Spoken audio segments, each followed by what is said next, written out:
하나님께서 우리를 구원하시고 우리를 높이시고 우리를 통해서 하나님의 통치가 이루어지게 합니다.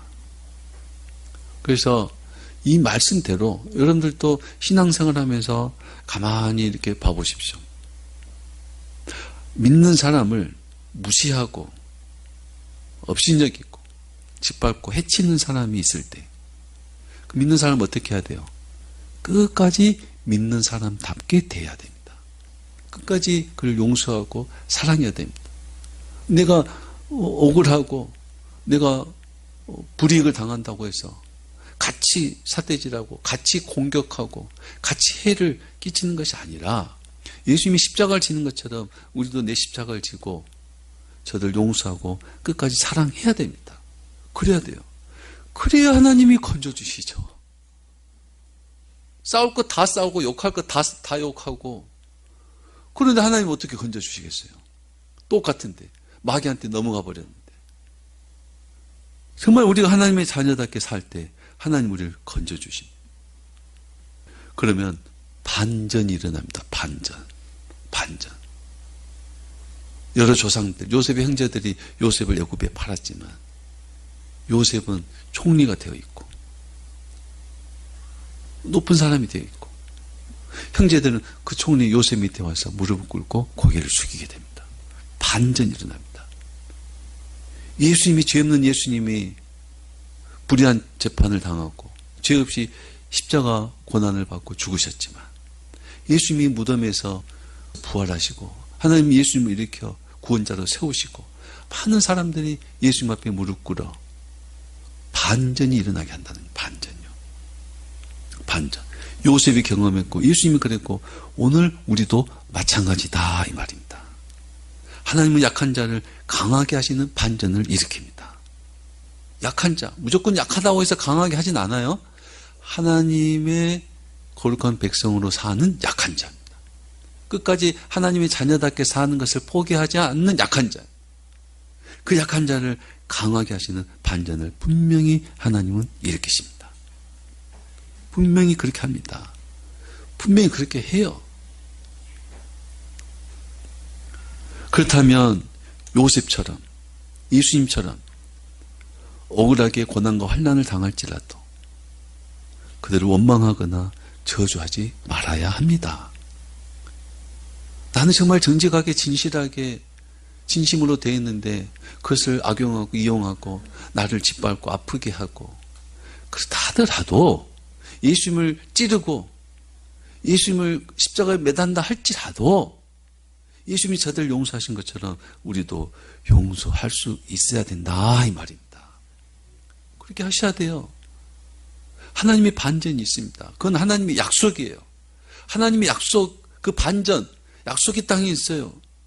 그것을 바라보고 우리는 평안을 얻고 오히려 예수님을 찌른 자들, 우리를 아프게 한 자들, 그들이 혹 저주를 받을까? 하나님 저들을 불쌍히 여겨주시고 저들을 용서해 주시고 그런 마음을 가져야 된다 이 말입니다. 그러셔야 돼요. 그러셔야 됩니다. 예수님처럼 죄 없이 죽임을 당한다 할지라도 용서하고 사랑하는 것을 포기하지 말아야 됩니다. 그렇게 살아야 하나님의 백성이고 하나님이 약속대로 약속을 붙들고 사는 사람이고 그렇게 살아야 하나님이 구원하시고 원수의 목전에서 상을 베풀어 주시는 겁니다. 그것은 내가 하는 일이 아니라 하나님이 하시는 일입니다. 원수의 상에서 목전에서 상을 베푸시는 일, 구원하신 일 하나님이 하십니다. 하나님 하셔요. 요셉에게 하신 것처럼 예수님에게 하신 것처럼 그렇게 하나님의 자녀로 사는 사람에게 하신다 이 말입니다.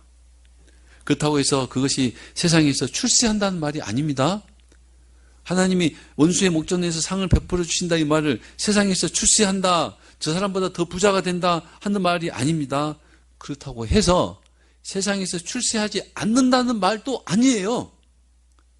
그 사람보다 더 부자가 되게 한다는 그 말이 아닌 것도 아니다 이 말이에요. 세상에서 출세하든 출세하지 않든 그것이 기준이 되지 않는다는 겁니다. 하나님의 방법으로 행하십니다. 각자에게 맞게 하나님의 방법으로 행하십니다. 분명한 것은 하나님의 방법으로 하나님은 자기 자녀를 환난에서 구원하시고 은총과 지혜를 주시고 세상의 빛과 소금이 되어서 하나님이 통치하는 일을 하게 하신다 이 말입니다. 하나님은 하나님을 따르는 그 자녀들을 통해서 세상을 다스리신다. 다른 표현을 하면 그리스도와 함께 왕노릇한다 이런 의미와 같습니다. 오늘 저와 여러분들의 삶이 바로 그 은혜 가운데 있는 줄 믿습니다. 말씀을 마칩니다. 요셉은 아버지의 사랑을 받았지만 형제들의 시기를 받았습니다. 우리가 하나님의 사랑을 받을지라도 다른 사람에게는 시기를 받을 수 있다 하는 걸 기억하셔야 됩니다. 또 반대로 누군가가 하나님의 사랑을 받을 때 그를 시기하는 형제가 되지 마셔야 됩니다. 시기하지 마셔야 돼요. 칭찬하고 감사해야 됩니다. 하나님께 영광을 돌려야 됩니다. 우리가 부러움의 대상이 있고 칭찬의 대상이 있으면 시기 질투가 아니라 칭찬하고 감사하셔야 돼요. 칭찬하고 감사하셔야 돼요. 요즘 사회는 참 잘된 사람을 향해서 칭찬하니까 또 자기한테 뭘 하나 받으려고 하는가 오해하는 사람도 있지만 그렇지만은 그 사람을 칭찬하고 감사하는 것은 잘한 일이다 이 말입니다. 시기는 자신의 열정을 나도 그렇게 되고 싶어 나도 사랑받고 싶어 하는 그 선한 열정을 죄로 만들어버리는 어리석음입니다. 시기는 나도 하나님께 사랑받고 싶어 하는 그 열정을 예수님을 죽여버리는 죄로 만드는 무서운 어리석음이다 이 말입니다. 모든 것을 가진 사울 왕이 자기 부하인 다윗을 시기해서 결국 사단에게 사로잡혔습니다. 아니 왕이요 사울 왕이에요. 사울 왕이에요 왕. 왕이 가진 게 얼마나 많아요. 그 왕이 신하인 다윗. 사람들이 다윗은 만만 사윗은 천천. 다윗을 좀 높였다고 해서 다윗이 좀 공을 세웠다고 해서 다윗을 칭찬하고 상을 주고 하나님께 감사한 것이 아니라 나에게 이렇게 훌륭한 신하가 있게 하신 하나님께 영광을 돌리는 것이 아니라 다윗을 시기합니다. 시기.